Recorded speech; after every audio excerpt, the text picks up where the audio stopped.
Hello beautiful soul! Welcome back to my channel. This is my channel. I'm from Japan, Kabayan Libra. This reading is for you. Tingnan natin ang tao na nakakonect sa'yo. Anong nararamdaman niya sa'yo? Hindi ko na-explain kasi palagi naman natin ito ginagawa. Nararamdaman, intention, behavior, nararamdaman mo. Ano ang hidden ng sitwasyon na ito? Advice, syempre, yung mga gusto ng clarity. No? Yung mga gusto ng clarity, saka mga nagkahiwalay, kukuha rin ng mga clarity and the messages na dapat nyong malaman. Sa mga gusto magpa-personal reading, all the details is in description below. Tao na connect kay Libra. Vice versa tayo, kapatid, magulang, kaibigan, pamilya, kung sino man. Ano ang nararamdaman mo kay Libra? Vice versa.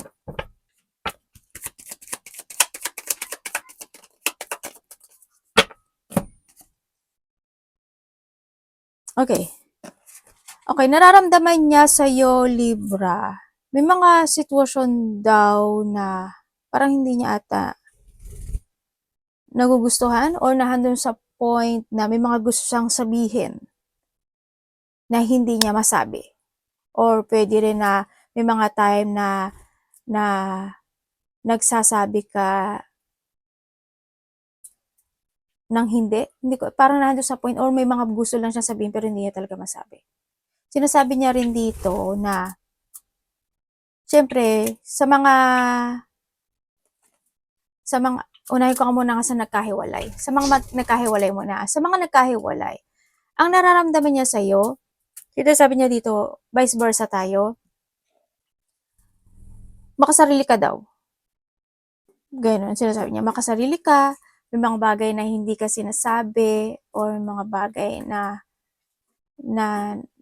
hindi ko naman sinasabi na naguguluhan siya. Parang they feel, nagkakaroon siya ng dissatisfaction. So, it comes sa'yo, yun ang sinasabi niya. Sa mga nagkahiwalay, yun. Nandun siya sa point na yun, sa nakikita ko dito. Nararamdaman niya sa'yo is, maybe you block this person, or nilak ka niya, nandun sa point na yun. Sa mga nagkahiwalay. Nararamdaman niya kasi sa'yo, gusto niya, they still holding. Kumbaga, gusto ka niya kausapin, pero hindi niya alam kung paano. Kasi handun yung kaba at takot na nararamdaman nito tao na to. Kasi nagkaroon siya dito ng awakening. Alam mo yung takot siya na ma-reject. Nandun sa point na yun. Baka hindi ka mag-reply, baka ganito, baka ganyan. Sa mga nagkahiwalay, sa mga walang third-party relationship. Sa mga walang third-party relationship, sana ang nakikita ko nararamdaman niya sa dito is, I want to hold you. Sabi niya, I want to hold you. Nandun sa point na yun, may mga gusto rin siyang sabihin, pero hindi niya rin masabi. Nandun sa point, may mga gusto siyang baguhin, pero hindi niya rin magawa o desisyonan. Hindi niya rin madesisyonan. Vice versa. No, yun na nakikita ko ito. O nandun siya sa point na nagkakaroon siya ng paninimbang, no, when it comes in this connection.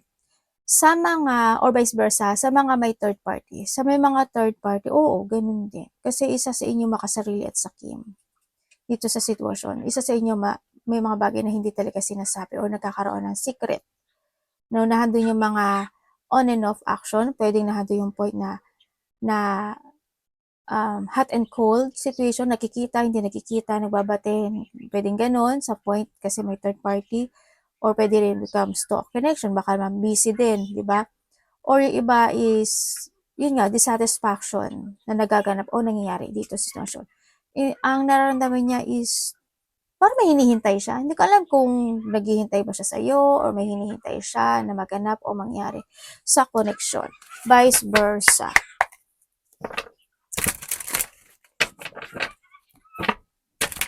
They feel rejected. Parang nalo sa point. Nalo-loss of thought. Ano ang intention mo kay Libra? Tao na connect kay Libra. Vice versa. Anong intention mo kay Libra?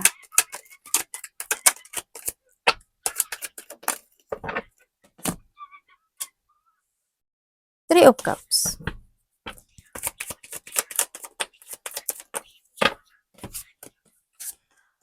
Okay, sa mga nagkahiwalay dyan, intention niya sa'yo is gusto kanya talagang kausapin. Gusto niya ng forgiveness o gusto niya ng union pagdating sa iyo. Sa mga nagkahiwalay, yun ang nakikita ko. yun ang hinihiling niya, no? Ano ba to? May umaano sa kamay ko. Sa mga magkarelasyon na walang third party relationship, intention niya sa iyo is syempre to give you love and support sa mga bagay na gusto mo, sa mga bagay na makapagpapasaya sa iyo, sa mga bagay na makapagpapasaya rin sa kanya. Syempre, yun yung intention niya sa iyo, no? To give you, parang alam mo yung nakikita ko sa kanya is, okay lang na, kumbaga is, sa'yo yung 60, sa akin yung 40. Basta maibigay ko lang yung pangangailangan mo, o yung gusto mo, o yung kasiyahan mo. Yun ang sinasabi niya dito. Yun ang intention niya sa'yo. Sa may mga third party relationship, syempre, andito si third party. Diba? Intention niya sa'yo is kailangan mo daw na maintindihan. Vice versa tayo. Intindihin mo na lang daw siya. Ganyan. Intindihin mo na lang siya sa mga gusto niya o sa mga wish niya o sa mga ano niya, kapritsyohan niya. Dahil nga sa third party relationship. Ganon. Kung may, yun ang intention niya. Kung ba, hindi ko maano ang pangat naman kasi pakinggan kung suportahan mo na lang ako sa gusto ko, ganyan. Wag mo lang ako kontrahin, ganyan. Nando sa point na yun. Vice versa. Anong behavior mo kay Libra? Tao na ako rin kay Libra.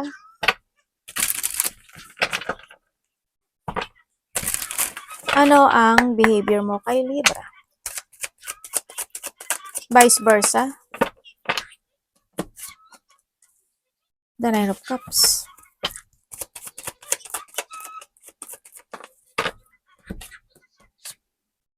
Okay. Sa mga nagkahiwalay dyan, behavior niya sa'yo is, I'm still waiting para mapatawad mo ako. Behavior niya kasi is to give you an apology. Kasi gusto niya yung bumalik, no? Gusto niya bumalik, gusto kanya kausapin. Dahil dun sa point na yon. Handle pa rin yung pagkakaroon ng reminiscing from the past situation. Yun na nakikita ko sa kanya. Still in pain to, sa nakita ko dito sa kanya. Nandun sa sitwasyon na hindi niya pa talaga totally kaya i-accept yung nangyari. Hindi pa niya ma-accept kasi nahang pa siya ng sitwasyon or vice versa.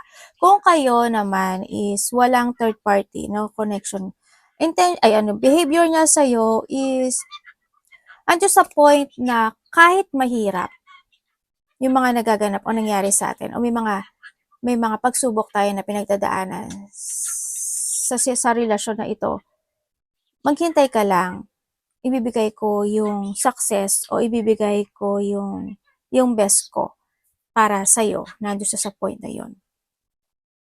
Yun naman ang nakita ko. Pero medyo hirap yung sitwasyon. Kumbaga nandun yung point na behavior niya kasi is may mga bagay lang talaga na we need to accept in this relationship.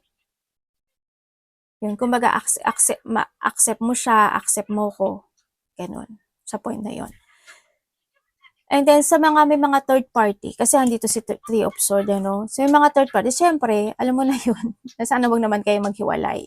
Pero if you want naman, pero sa inyo kasi ito no? Sa iba dito, separated na rin kasi.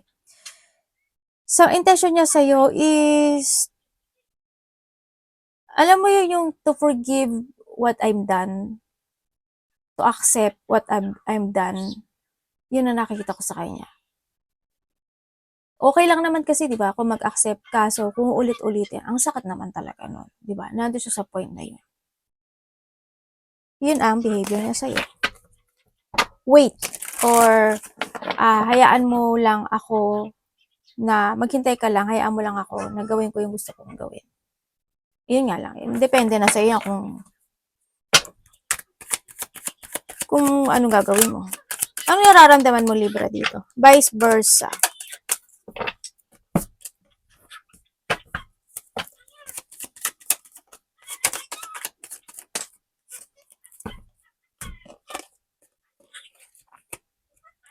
Okay, nararamdaman mo sa kanya. Nararamdaman mo sa kanya sa mga nagkahiwalay dyan.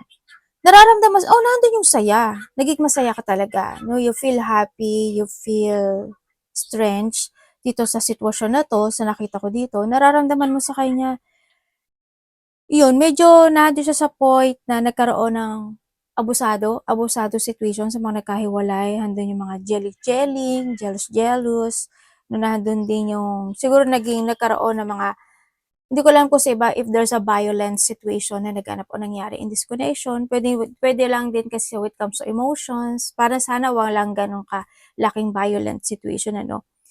Yung nararamdaman mo sa kanya is yun, medyo may pagka-dominante, ganyan. May mga sitwasyon na mabago-bago yung isip, may mga sitwasyon na hindi kayang panindigan, may mga sitwasyon na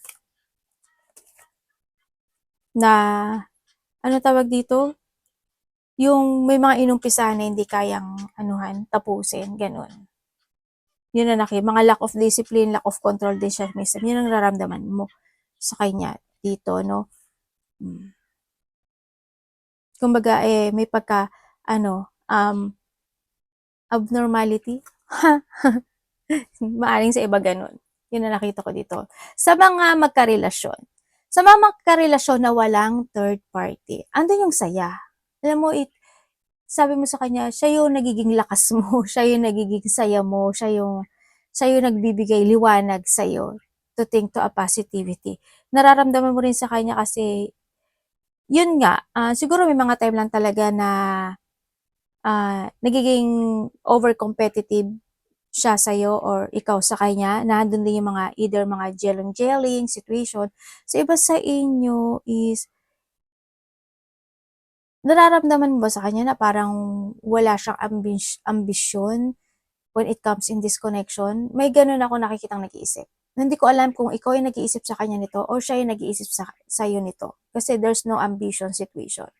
Siguro related siya sa mga may third party relationship yun. Kung may mga third party kayo, yun din ang nakikita ko na parang wala siyang ambisyon na magkaroon ng connection till end yung connection. Parang nandun sa point na basta masaya, basta happy, basta connected tayo, basta ganun lang. Yun lang. Basta andyan ka, andyan ako, andun lang. Yun ang nakikita ko dito. Well, nasa sa'yo na yan. Ano po yung hidden? Ikaw ito or siya ha? Hidden ang connection na ito.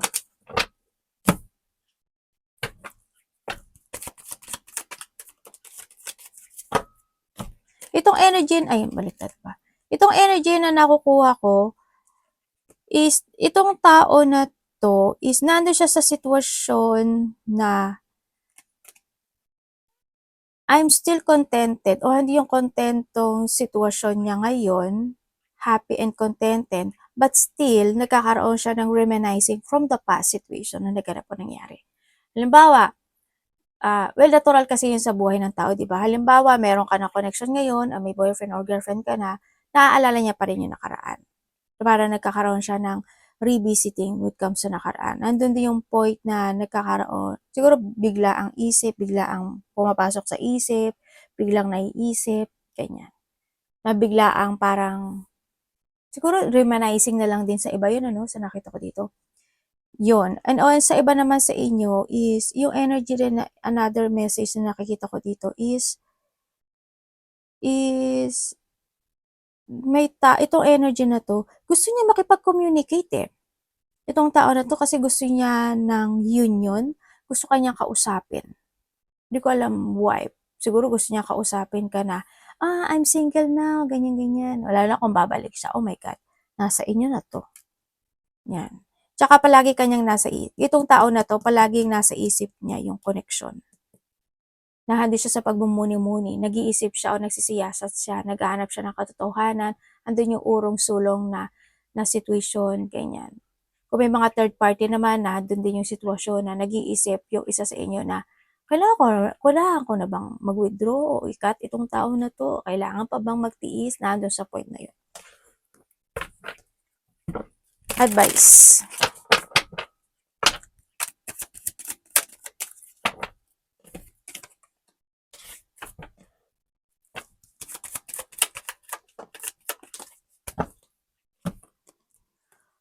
Okay, when it comes sa advice, Makinig ka daw sa mga payo, opinyon ng ibang tao, ang sinasabi dito, no? May mga bagay daw na kailangan mong baguhin o baguhin na o i-renew mo raw yung paniniwala mo sa taas or mag-trust ka daw more sa intuition mo, no? Maging very idealism ka raw, ang tsaka sinasabi rin dito is this is a time to take it action. Kailangan daw sa'yo is a high determination when it comes sa mga pagpapasya mo or kailangan na is you need to take a risk din kasi ang sinasabi dito sa mga bagay na kailangan mong ayusin, baguhin, and yun.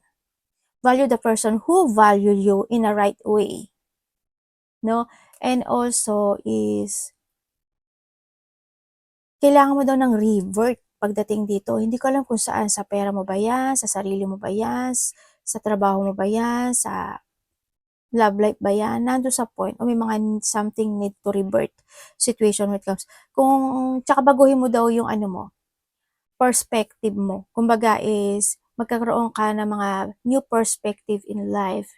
Ganyan. Hanapin mo daw yung mga, yung sitwasyon o yung makapagbubuo sa'yo pagkatao in a right way. Kung may mga bagay na nito ka away, escape, let go, or i-withdraw, gawin mo daw. Huwag ka daw magsayang ng oras sa mga bagay, oras at panahon sa mga bagay o sitwasyon na hindi makaka-good sa'yo. Ganyan. Tingnan natin.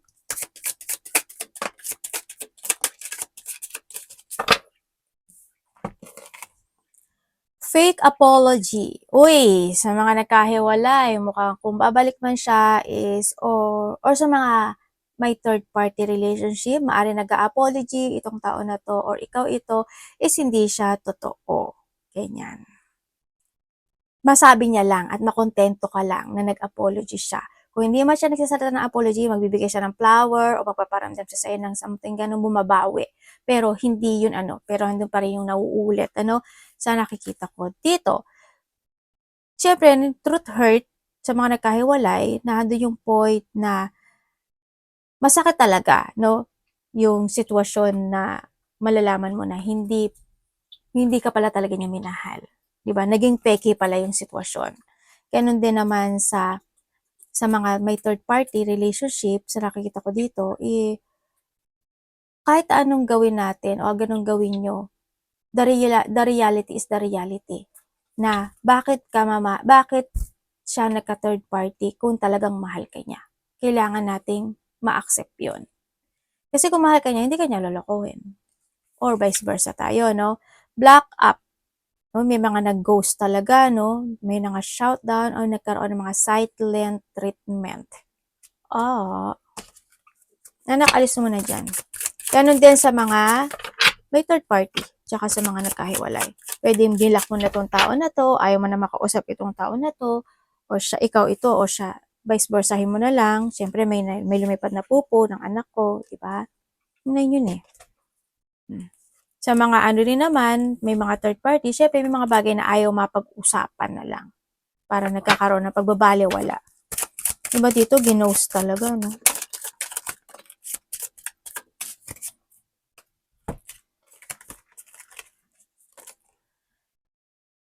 I erase every trace of you except in my mind. Mga may nagtapon na, no? Dito. Sa mga nagkahiwalay siguro, may mga nagtapon na ng mga gamit, pinamigay yung gamit, pero syempre, still in my mind kasi nandito pa rin siya sa hurt na to. Yan. Yung iba sa inyo, kung nandito yung sitwasyon na to is because of the black up na nangyari is, kailangan ko na ba itapon yung mga kailangan ko na ba itapon yung mga makapagre-remind sa aming dalawa? Diba? The more I try to hide my feelings, the more obviously they become. Talagang, halimbawa kung nagkakaroon ng mga pag-aaway o kaya nagkakaroon ng mga third party, alam mo yung kanta ni Angeline something. yung kahit mag-makeup siya ng makapal o marami, para takpan yung emotions niya, pero yun pa rin, yung reality, na nasasaktan siya. Diba? Yun. Ito yun. Ay, baliktad. Your past shape you, but it doesn't define you. Ay, may tumiwalag na. Diba? Kaya, yun. I-connect nyo na lang to sa inyo. Talaga nandun yung ano, no, may gusto talagang bumalik, ano. Pero peke yan, ingat ka. Pero tandaan mo, you need to learn from the past. Kasi kumbaga tumiwalag ka na, tapos, OMG. Yun. Arigatou namaste, God bless.